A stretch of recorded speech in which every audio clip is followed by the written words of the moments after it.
Here we go. Okay. 2 hours is a long time to keep your brains engaged right in a row. So we need a little something. Josh, do you have a joke? I do. All right, actually. let's hear a joke. Everybody Okay. needs good jokes for teaching. So, did you hear that Steve Harvey and his wife got into a fight? No. No, it was a family feud. Okay. You don't hear any laughter. It's really weird. I wish everyone would unmute so I could hear laughter. I'm like looking at faces. Was that good? I groaned, but I was muted. Oh yes, she was rolling in her seat. Okay. Well, I'm not really a comedian, if that helps much. I've got a joke that I think goes well, especially for the college age students. What do you get when you cross a dyslexic, an insomniac, and an agnostic? Someone who lies awake all night wondering if there's a dog.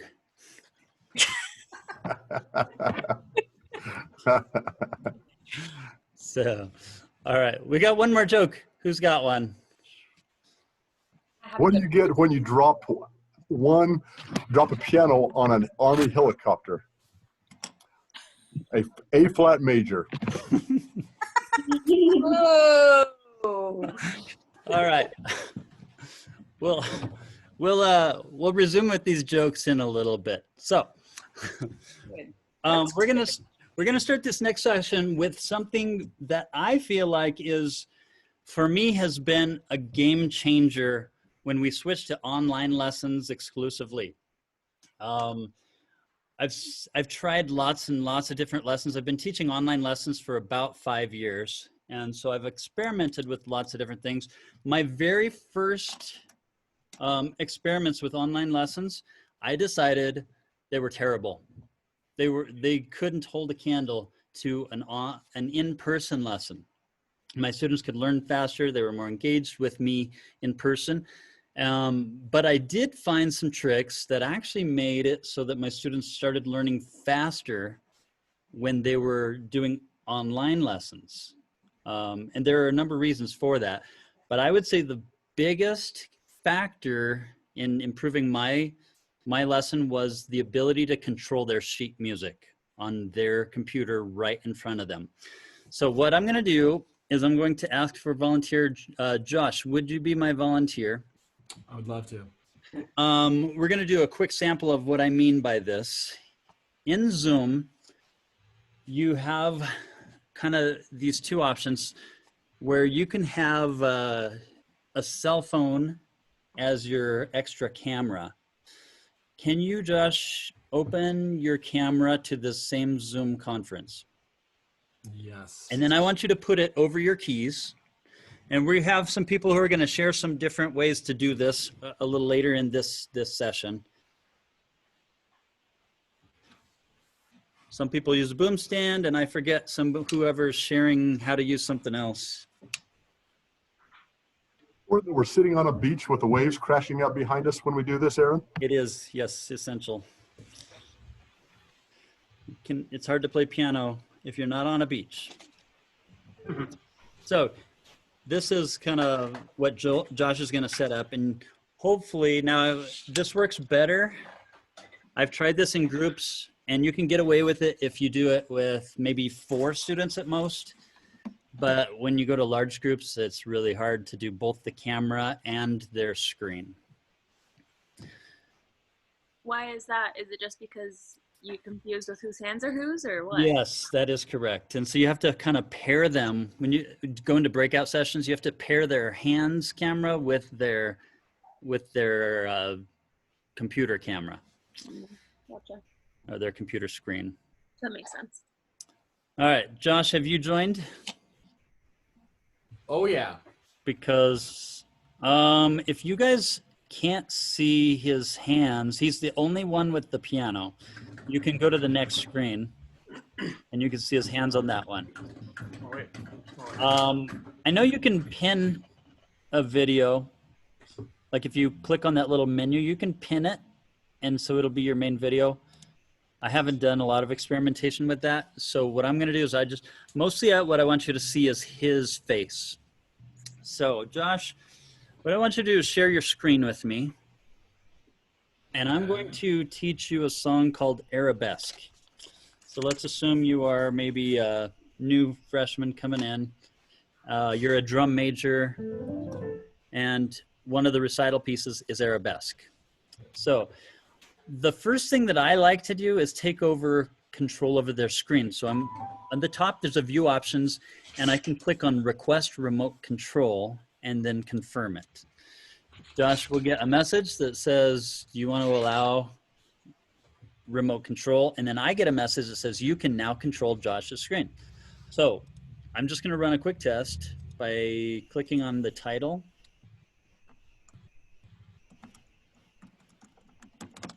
This is me typing on his computer, which is pretty cool. So I'm going to look up a song called Arabesque. By the way, this is a Piano Marvel. You can do this on a PDF or whatever. I like doing it this way because I have some interactive capabilities. Let's do that. Search real quick. And I'm going to put this in your favorites, Josh, which is really nice. I don't have to do a lot of explaining. So if I really need to just get down to business, I can take control and just do whatever. And you can do this with TeamViewer, but I found that Zoom is much nicer. So now, over here, I actually want you to go into this minced slicing. And I can see you've already started this song, which is awesome. In fact, you've already finished it. Let's go to chop slicing. Okay, so in the chop slicing, what I want you to do is play for me. You can see if I click on a note that I'm actually controlling his screen. I can even highlight things. And let's say you want to use your annotation that you guys learned earlier. If I click on annotate, I can use my little hearts and stuff on the music. I can say, hey, I want you to play starting right here. Or I want you to start right here at measure 4. I can erase and clear all my drawings at one shot. If I click on the mouse, then I'm back to controlling this where I can say, hey, I want you to play that note with your third finger. So put your thumb here in this position. And because I can see his hands, I can actually see what he's doing. So I'm going to go ahead and just say, pretend you don't know this song, Josh, and play it like a student would.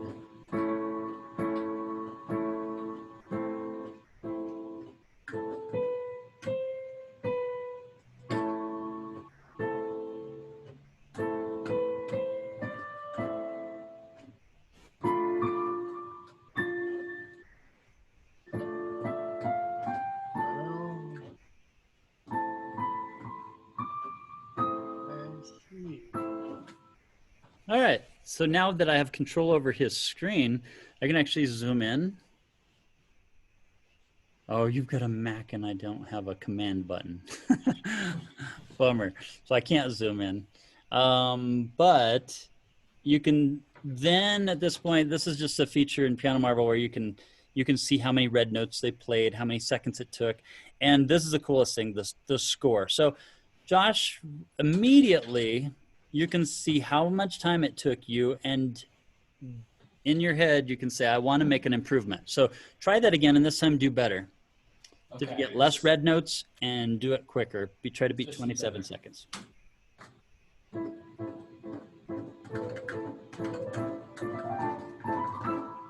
And so on the second attempt, you can see it was perfect red notes.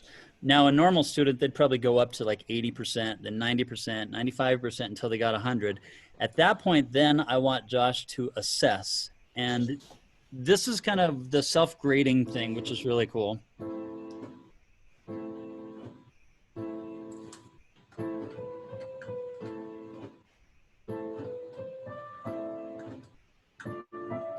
And miss one note, please. Thank you. So you got a 99%, and I could say, all right, hey, Josh, it looks like you're doing really well. Just remember that that's an E natural up here. But what's really nice, if you've ever tried teaching somebody without being able to control their sheet music, you're not looking at the same thing. You're not able to use like a pencil and point at things, make notes. With Zoom, you can actually take over their screen, and for me, I think it's been probably universally the biggest, the most significant tool allowing me to have good online lessons interactively. One thing that I think is going to become super important in this next decade is the ability for teachers to train students who come into universities how to survive in this world.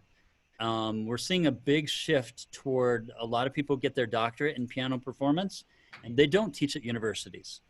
They either teach online or build their own studios, or sometimes develop their own YouTube channel, and sometimes do way better than college professors financially.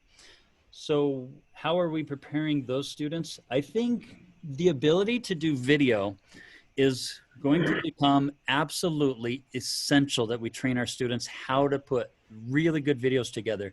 James Lent has this next portion of the session where he did this similar thing, and he's going to show how he did it for his group.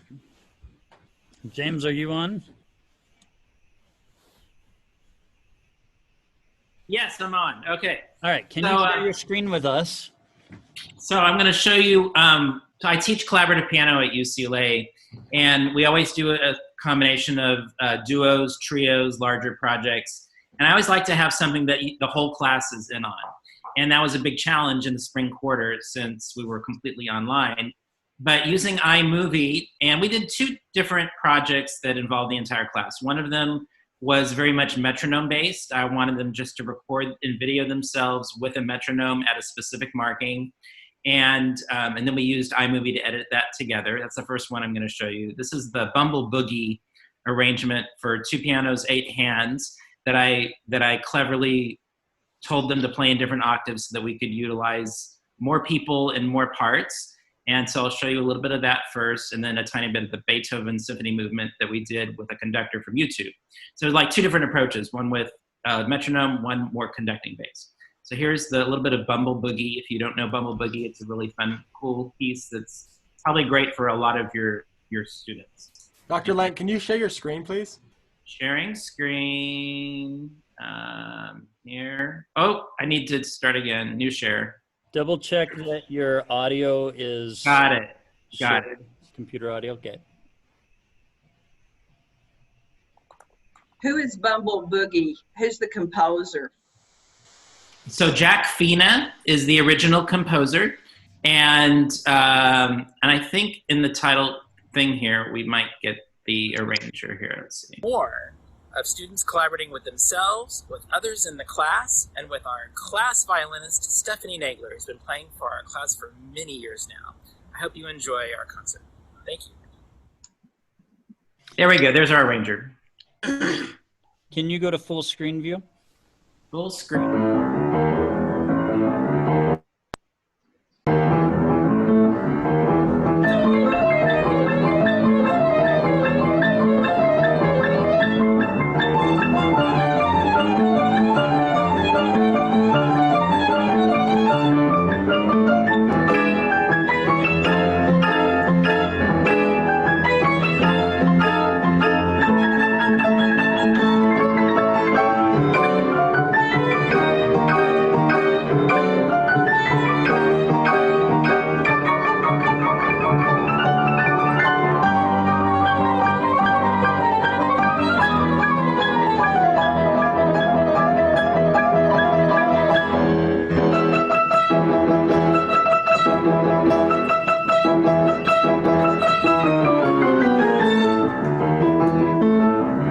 That gives you a nice example. Ah, it's still going. I need to pause it. There we go. So that gives you a nice example of something that was done very much metronome based and edited into iMovie.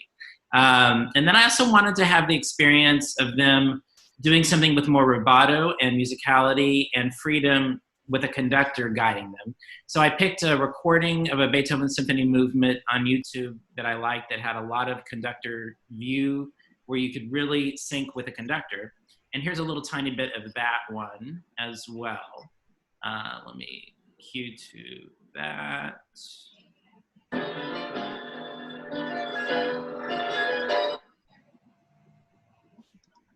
Will you share your screen with us again when you got a second, please? Yes, here it's catching up. Here we go.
So, get rid of that. So what was really interesting about the contrast in those two assignments, one was very easy to edit because everyone was playing to a click and exactly the same tempo and no rubato. This other one required quite a bit of editing to get everyone to get synced, but it did enable everyone to have their own freedom and flexibility. And what was also nice about that assignment is, it was the 8-hand version of that Beethoven Symphony No. 7 second movement. And it was easy for the most advanced students in the class to give them more challenging parts, and for the less skilled players in the class to give them, much easier parts, or even say, just focus on left hand or just focus on right hand, and then to produce that into a cohesive product that the entire class was featured, gave them a sense of real satisfaction at the end of our journey of online for an entire period. So James, can I ask you, what place in future of education at colleges does video have? I think it's important. Just not only are we just such visual people now as a society, but I just think that you should look at the music industry overall. It seems that the things that are really becoming successful always have video attached to them. It's really rare any time that anything makes it big without a video. So I think that we are moving towards an era where video is integrated with audio as much as possible, because it just seems like humans need to see something in addition to hearing it. Has everybody or anybody else, by the show of hands, Have you noticed the same thing, a move toward video and the importance for students knowing how to do video? Yeah, it's insane. Like, I didn't learn that when I was working on my doctorate. I don't know if you had your professors teaching you that, but it has become like part of our world. You just can't do business without knowing how to produce good videos. That brings us into another area. I have a friend who's done his doctorate in piano performance. Now he's doing his own YouTube videos, except that his sound isn't very good. And I hear other videos of people who don't even have any degree, and the sound is so much better. So in this new era, we're going to have to start working on the quality, creativity, sound quality, and as well as video quality and editing. So I would highly recommend, as part of your things that you add this semester, is do video projects. Figure out a ways, even if it's letting the students innovate their own ways to do it. James, when you did this video project, would you say that they learned not only skills for like performance skills, but they also learned other skills that were very beneficial that you didn't even think about? Absolutely. When we started that class online, I was just praying that collaboration would happen and that music would happen. And once we got about 3 weeks in, and I was watching, because I use the approach, let's just start with collaborating with yourself so you can learn how to use technology. And we can refine your video shots, and we can refine the way you look and sound and use your mics. And then collaborate with someone else in the class, and then collaborate with a non-pianist. And then kind of free choice, do what you want for a project. And then the final project was the whole group. And what they came at me with in our final meeting, when we met on Zoom and we just had a discussion about how everything played out, they said that they felt like my class was the only music class they had virtually online the whole period, where they felt like they were getting equal instruction in technology, video, editing, and they never imagined when they took my class that they would get all of that in one foul swoop, in addition to feeling like they were challenged musically. So they were super appreciative that I was a very friendly guide for that experience, and they seemed to really enjoy that. And yeah, I was relieved, because we all know how much evaluations matter these days. Yeah, and I also feel like you probably learned. I learned as much as they did. They did, if not more. Yeah, it was hard. I was constantly trying to stay 1 week ahead of the students, and it was not always easy. Yeah. But how does it feel to learn something new like that that's successful? Awesome. It's now I'm not nearly as scared going into the next fall, knowing that it's probably going to be online.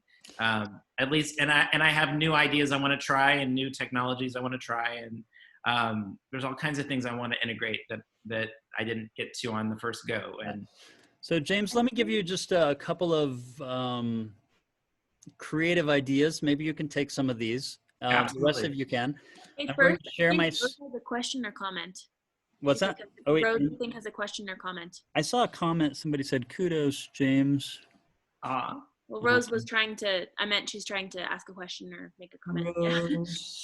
Can I ask James a question? You said that they recorded with a metronome mark, but yes. then in the video there was no metronome clicking. Yeah, so I required that they use a metronome in their ear. So I also required that the metronome in their ear be invisible.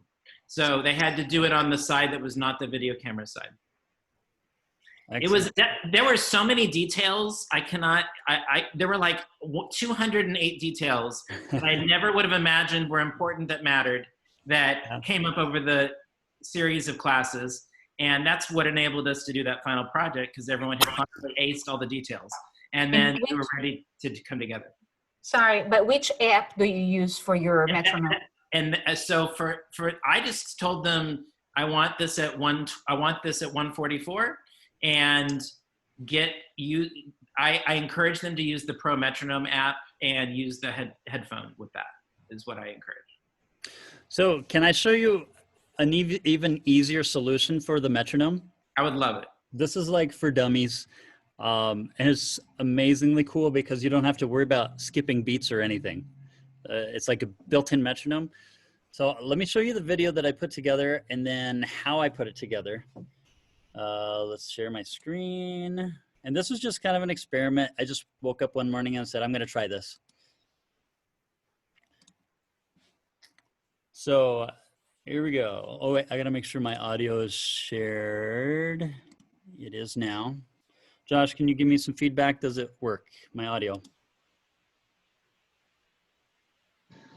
Hey. Yeah. Do you want to do Star Wars? All right. Let's do it.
So Lives weren't exactly in sync.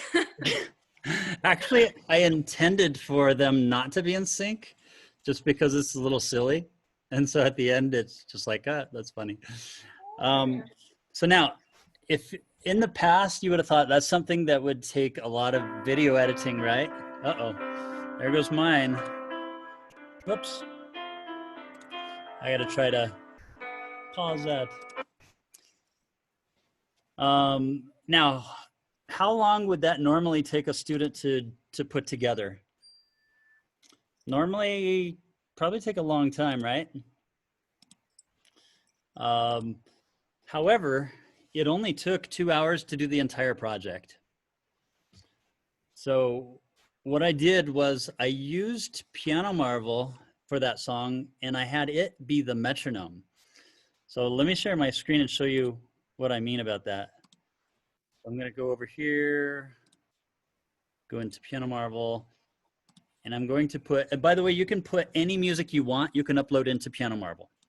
So you can upload your own music and then use this as you'd like. Let me just type in Star Wars. Aaron, while you do that, can I ask a quick question? Sure. Is it just as easy to upload videos on to other people's music that is already there, like tutorials, or is that something that you would need to just use YouTube for? Say that again. Is it as easy to do what? You know how on some of the stuff on Piano Marvel, you've included a really cool tutorial? Yes. If you're using music that doesn't have that, is it easy to create your own and upload it to Piano Marvel directly? Absolutely. Let me give everybody an example of what you're talking about. So if I open the Star Wars theme here, let's say this wasn't in there, you can actually upload your own music and do a tutorial so that you show your hand. You know, maybe I should show. Let me go back to one that has a better idea. So this is Scale Ninja.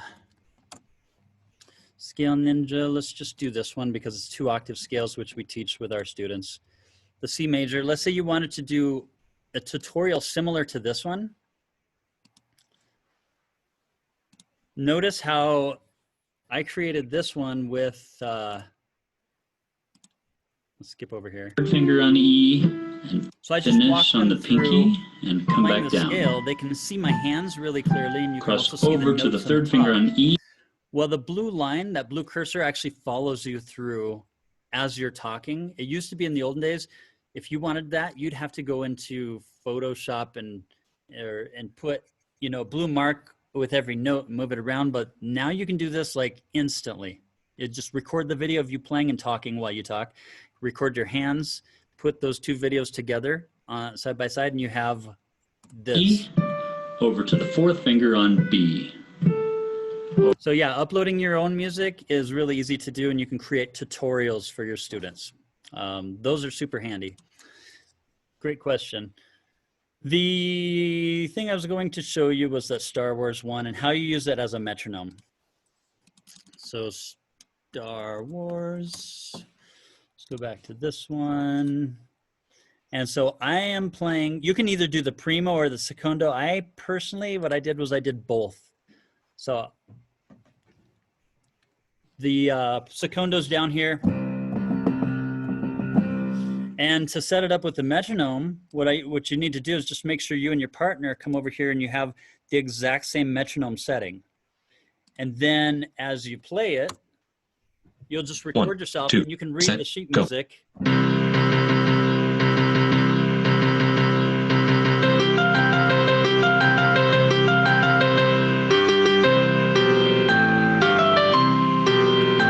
Then when you go to put those 2 videos together, everything will be perfectly in sync.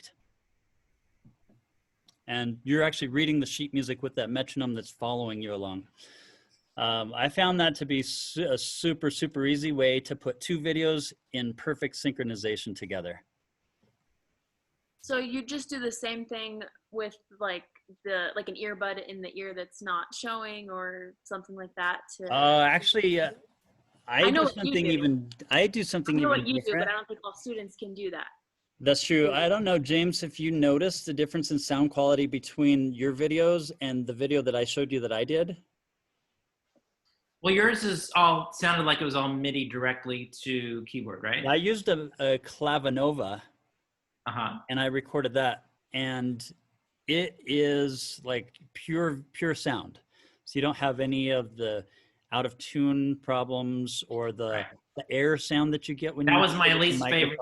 That was my least favorite part of my class situation. Yeah. So I have another question.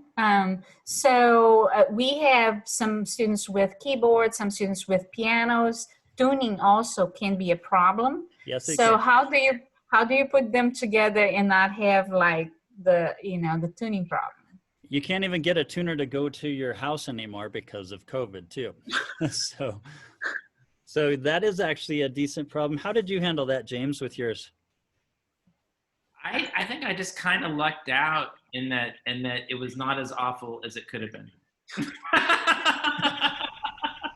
There are ways in some of these softwares like iMovie and other kind of more advanced things. I mean, it's deep, just as in playing the piano is deep. You can dive really deep into it, but there is ways to actually kind of line things up if people so wanted to. If someone was like a whole tone off or something. Yeah, I remember that I had my 2 editing students who were working on it in tandem, and they did tell me there was like, this chord sounds totally out of tune. I was like, well, can you just mute somebody to fix it? And they're like, yeah. And so like there was a culprit, and we would just mute the culprit for that chord, and then that's perfect. It all worked out. So that was our student. Here's my recommendation for getting into video editing. Don't worry about the details. Just don't worry about them. Just go ahead and do your first project and deal with the details one step at a time. Because if you don't, I mean, there's no way you can learn all this stuff until you actually get in and start doing it and then solve problems and say, how am I going to make it better? How am I going to do this better? How do you deal with copyright? So if you put it onto like YouTube, the video you had, copyright. The Star Wars video you had going behind that, did you have to get permission? YouTube handles it all now. So Oh. what happens is Star Wars has a deal with YouTube where they actually get money from views. And so if you get 1 million views, unfortunately they get all the money. You don't get the money, but it also allows you to be more innovative with your class if you don't care about making any money on it, which has happened over I think the past 2 years. Oh, my 17-year-old said, if you get 3 copyright strikes, they'll delete your channel. So I guess. What is the copyright strike? Like, what exactly does that entail? Hey Josh, what's the copyright strike? I think the copyright strike has changed a little bit in that, and like I've noticed lately when I upload things, usually they give you a little warning and they say this might have copyright infringement. Do you care if you monetize on this video? And then if you click that, I don't care if I monetize on this video box, then you're cleared. You knowingly are using copyrighted material, and you're just agreeing not to make money if you hit 1 million views. And then until you get close to 1 million views, you don't need to worry about it. Yeah. I think there's a lot has changed. They put in billions of dollars towards this lawsuits and going to court with it. So they have done a lot of work, and laws have been changed over the past 2 years. It's very likely you're not getting 1 million views on your channels. You're just learning to do stuff. So I don't think you will find any problems with it. James, I have a question, James. I noticed in the Beethoven, which that was wonderful, you had a bassoonist, you had a flautist. Did they play their own instrument because maybe they did not have a piano? How did you give them that choice?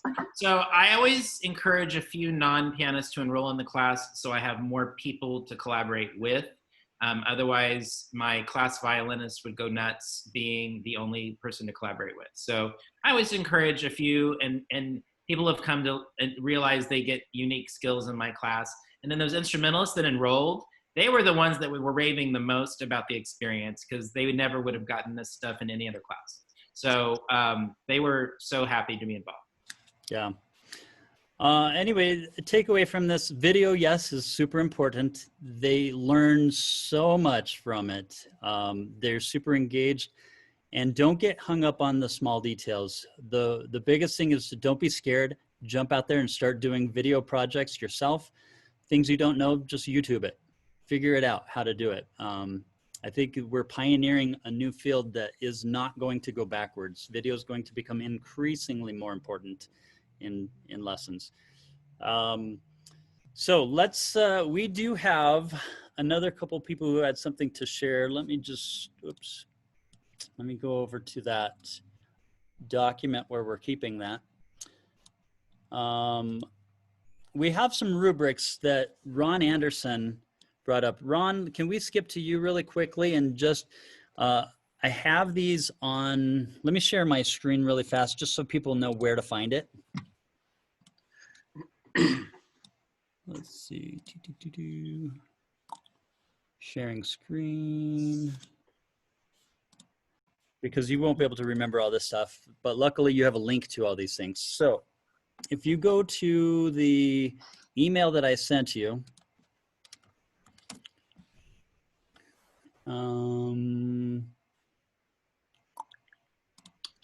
you will see the agenda on there. If you click on the agenda, there is a link from the agenda to a place where we're sharing ideas, tips and ideas sharing from peers. If you click on that, it'll open up this document and you can get into what Ron has shared with everybody. Thanks, by the way, Ron, for sharing this, but this is it with rubrics. I'll give him the floor for a little bit.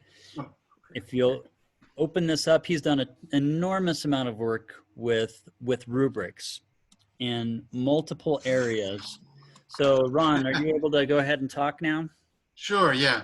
Now, okay, that's a lot of words on there, so sorry about that. But the idea is actually kind of simple.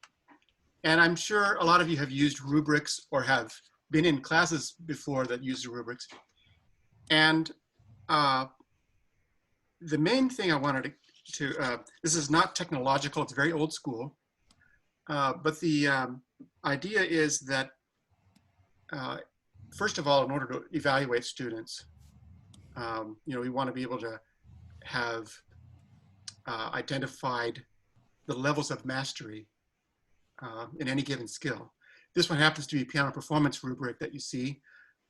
It could be sight reading, it could be scales, could be ensemble playing, what have you. And what I've started doing more and more is just having students, even in the beginning of the semester, say, look, next week, we're gonna apply this rubric to a certain phrase, even, or maybe a certain segment of the music. And that's gonna be sort of the highlight of the lesson. And as they're practicing, they're looking at the rubric and figuring out where they are in each of these different categories. I always hope that with things like pitch or with technique, that they can go straight to the kind of higher levels. Because if you're tense all the time when you're practicing, that's not good. And then we can highlight that in the lesson in the following week. I thought for a hybrid situation, we're kind of going a week online and a week in person, that they need to take an ownership of their own process of learning and how they practice. And they have to just be self-aware about where they are in different skills. And so, and then I decided to even take it a step further, and over time that they start to develop their own rubrics for themselves. And that's something, they don't have to be as wordy as I was. I was probably too wordy about these things. And then they don't have to have as many levels. They can sometimes have 3 levels or 4 levels. But I like this big one just to show kind of the progression from beginning when you're just trying to find your way out of the paper bag until the point where you're ready to perform. And if you scroll it down, you'll see at the bottom of the page and is about memorization and performance readiness. And everybody begins not memorized, and everybody knows that they can't perform it yet. But by the time you get to the end of the process, it's not only that you can play the whole thing from memory, it's that the pressure of being under scrutiny, your musicality remains intact.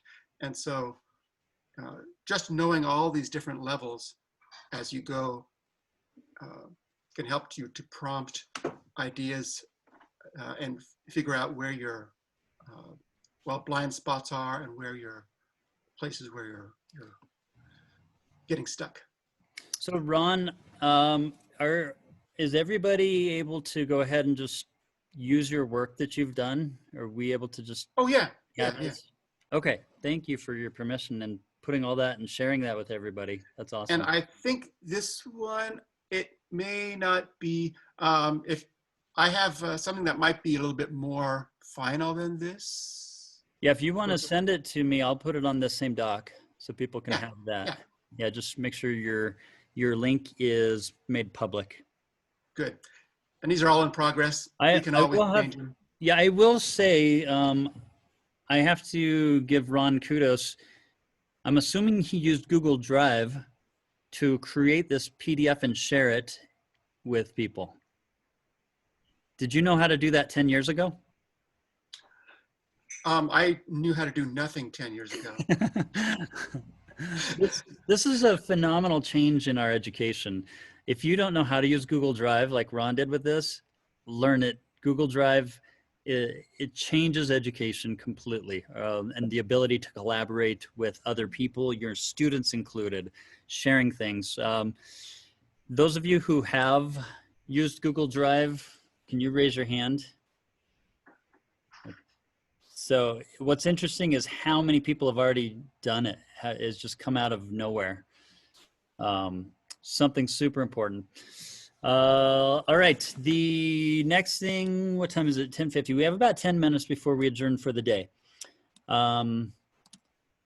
Let me go to video projects by James Lent. We already got that. Assign practice videos by Christine Franklin. Christine, we've talked a lot about videos. Can you share your insight on that? Sure. So I teach at a state school with a wide variety of ranges of students, and I teach class piano 1, 2, 3, 4. And I'm a suspicious person, and I'm not sure that my students are really practicing. So when we went online, I didn't want to just view a normal, and as I'm thinking about this hybrid class coming up, I don't want to just send them a video of our entire class in person, and they will never watch that. It'll be the most boring thing you ever saw. And so I condensed down the main points into it needed to be less than 10 minutes for me to upload it quickly to YouTube.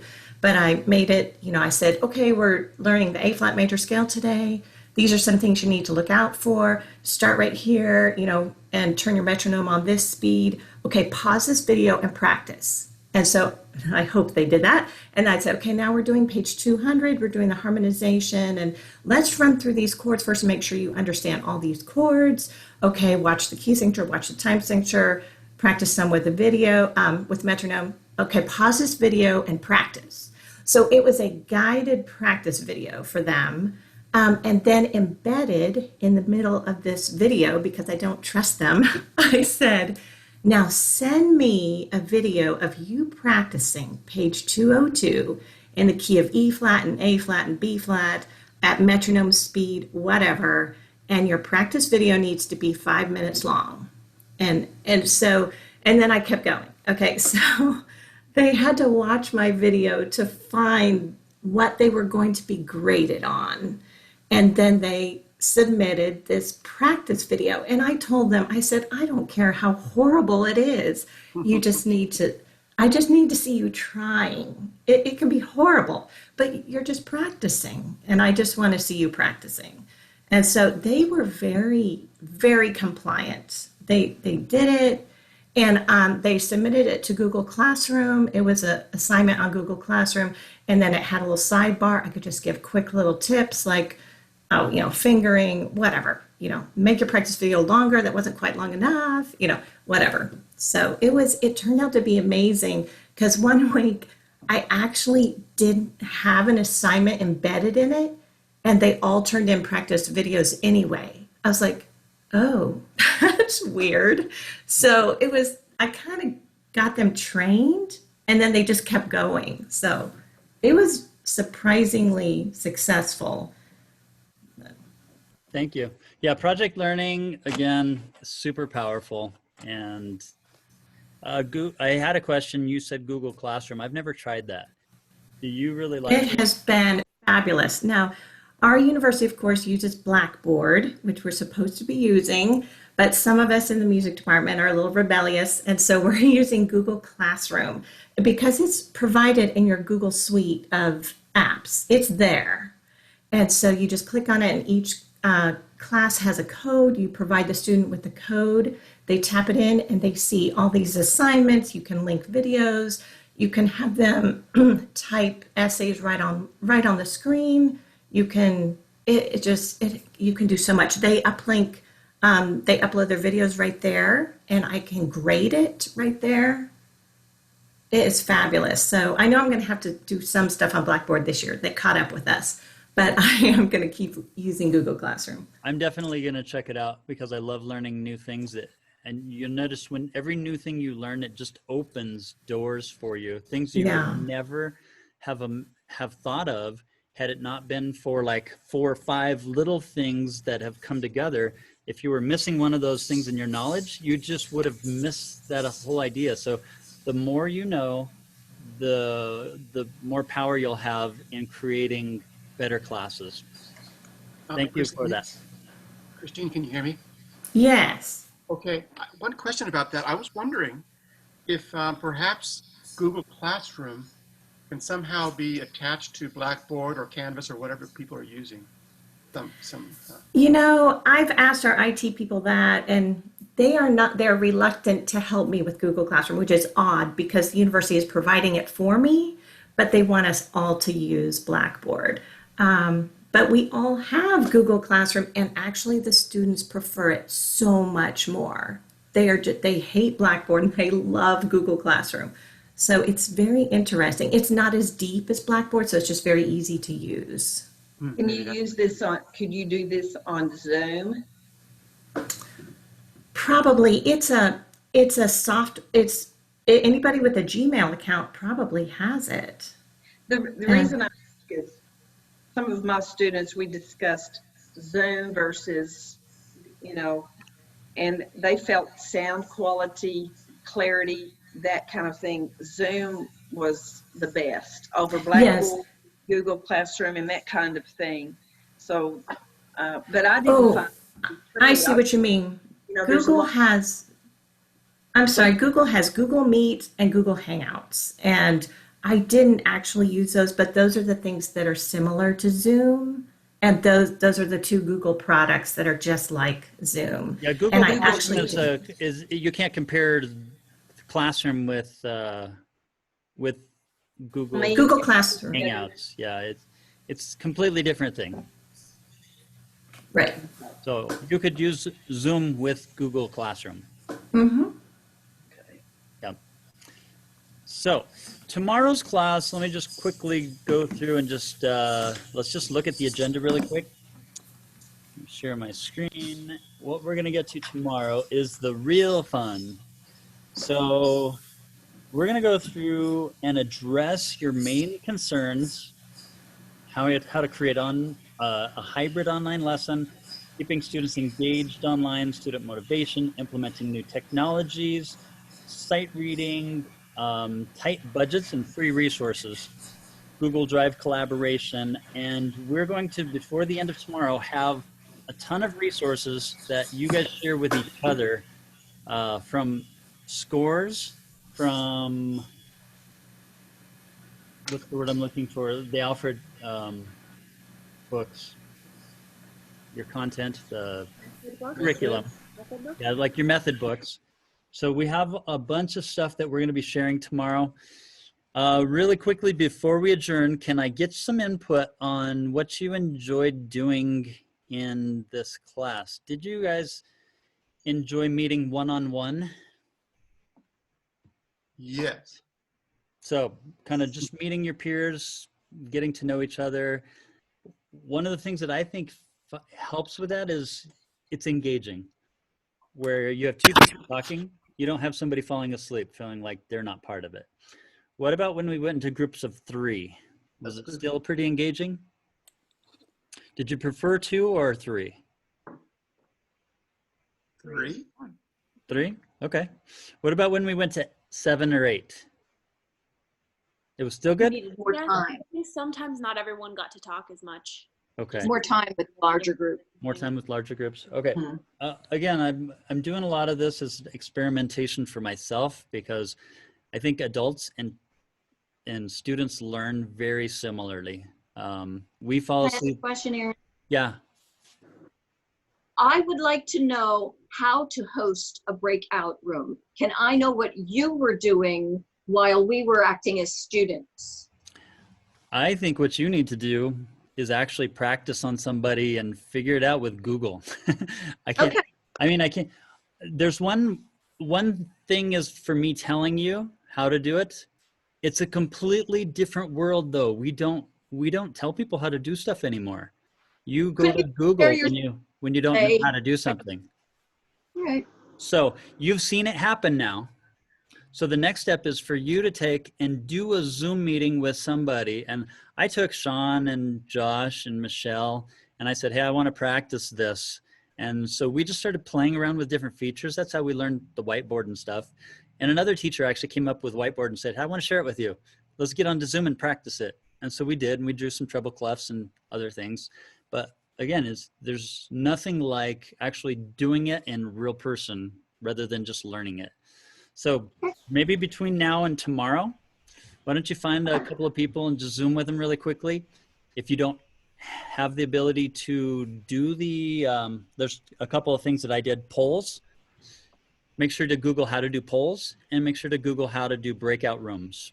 Both of those are very handy. And I'm Aaron, happy to look help what Diane if you like. Aaron, look what I did. Donna learned something new. She's now in outer space. Oh, I will tell you this. Look at James's video behind him. Notice the difference in lighting between his video and my video, his video and Donna's video. You need a light on your face. It's like you're in the shadow. Me? No, Donna or James? You have light on the left side of your face, but a shadow on the right side. James is completely in shadow. So little lighting, I think, makes really cool. Also notice one thing about James's video and mine. James, when you move left and right, what does yours look like? White outline. Move your hands back and forth quickly. Notice the difference between his and mine? Do you know what's causing that? Let me show you what's causing that. Choose a virtual background. My virtual background is going to be none. This is what I have behind me. Oh. I have a green screen, and at the bottom of Zoom, when you choose a virtual background, if you have a green screen, it works way better. You know what else I have?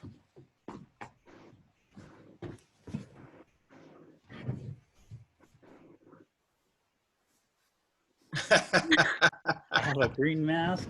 In fact, I got a whole bodysuit. But the reason I got those is because I wanted to start experimenting with some fun things like a Cheeto bag floating behind a performer and just doing silly things. But in the process, I learned a ton of stuff, and my students kind of take some of that creative energy and see what they can do.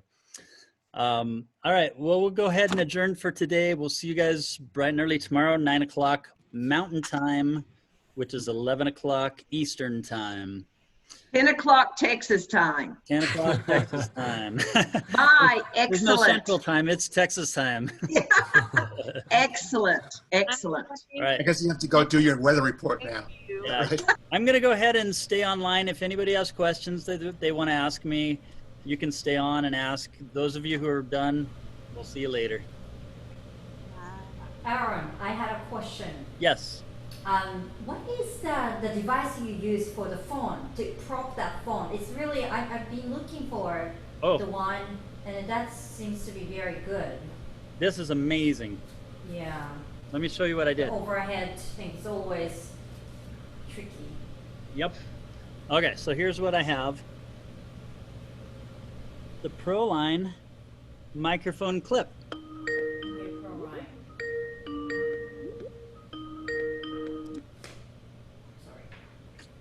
So, Could you sorry. put that in ProLine?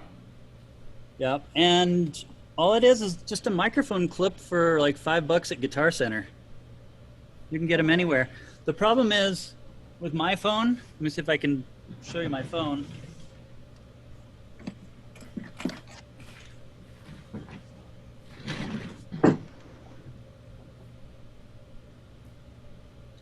It was slippery, so when I clipped it on, it would fall off, but now it's perfectly solid. Oh, wow. What I did was I put some tape on the inside of this. I just put a little bit of tape here, and it holds really, really well. It's no longer slick. But I attach it to this, which is a boom stand microphone. And I can move this pole around, position it anywhere. I have a gooseneck on here, which really allows me a lot of flexibility. I can put it on the side of my piano, or I can put it above my keys. And really, they're not that expensive. like that, but this is not. So your thing that moves this part. It's more like a clip. Right? Yeah, because you can't attach your phone to that, but you can with Yeah, this. exactly. Yeah. John, can you show us the green screen behind? What is that? Just green fabric or what? Josh, can you show us your green screen? Yes. Because yours is a little more. Oh, okay. It looks like a car shade, kind of. Well, yeah, it's like a little doohickey. Then if I go over here, this is like so weird. Okay. Here we go. This is a train wreck. Okay. All right. Choose virtual background. Now you notice he has some shadow on that. Yes. You have to click. I have a green screen too. What, Sean? What does the green screen do? Does What's up? Does it filter? Does it filter out unwanted light, or would you? No. What it is what it does is anything that's green, it erases from the picture so that you can put a background in, and it's much better. You can see Donna doesn't have a background, so she moves her hands really fast. Donna, you can see how hers doesn't. It does a pretty good job even without a green screen. If you just want to go to that extra level, you can get a green screen. Josh, how much was that? $60? Yeah, it was like $50 or something. Mine was like 120, and this is what mine looks like. Wow. Okay. And then I can put it over by my piano or whatever. I've got a whole stage here that I use for productions.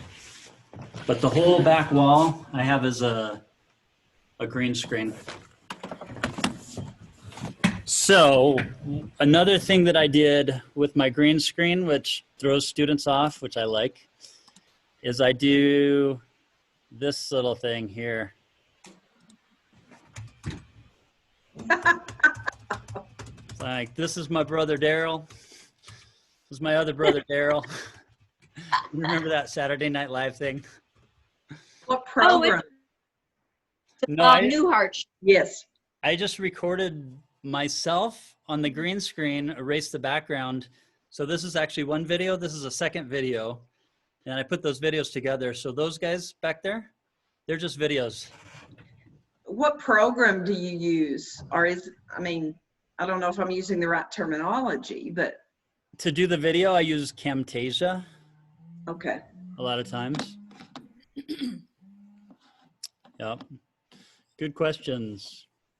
I have one more question. Yes.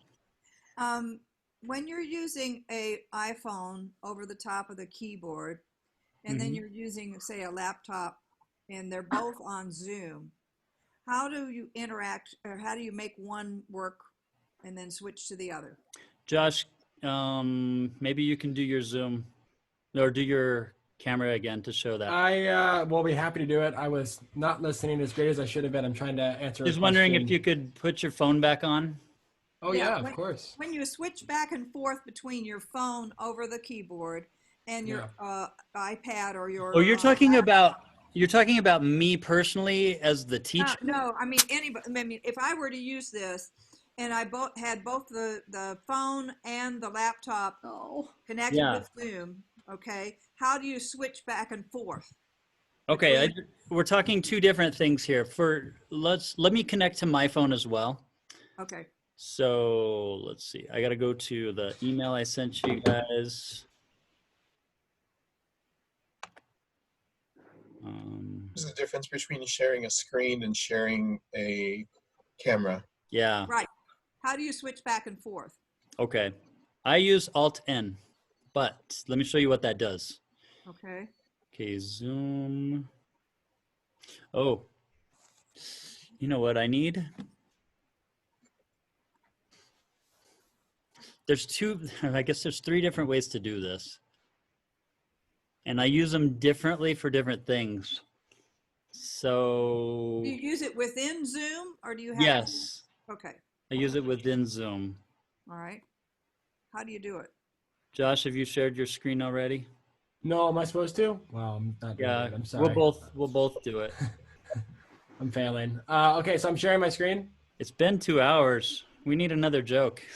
Oh, we do. Okay, Pat. if a dog and I have a joke if you really want. Let's hear it. I'm serious. Okay, if a dog and a pie cost had a race, who would win? A podcast? No, a pie cost. What's a pie cost? About $6 or $7. Oh. Yes. Okay, sorry. Corny joke done. Okay, what am I doing now? All right. Pat, I was responding to Christine. She was messaging me, so I'm sorry. Pat, what happens, what are the problems you're encountering when you use the overhead phone with Zoom? Feedback or something like that? Yeah, well, and how do you, I mean, they can't be going both at the same time to send over the internet. And you must be able to switch from one to the other somehow. Yeah, there actually is, there's a couple ways. So the one Aaron talked about,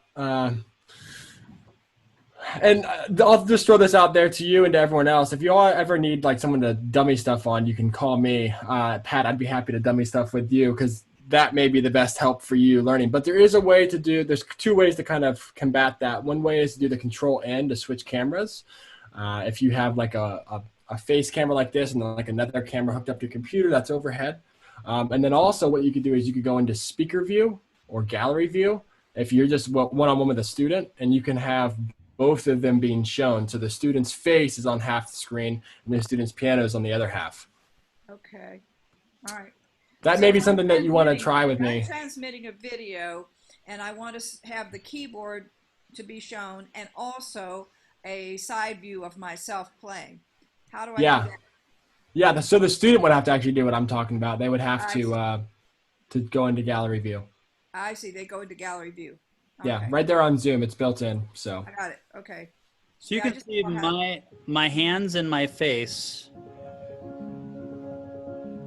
But if I had another camera, I could put it on the side, which I usually do. I could do that tomorrow. I've got it in my other room set up. I see someone typing. Barbara is typing, and she has her.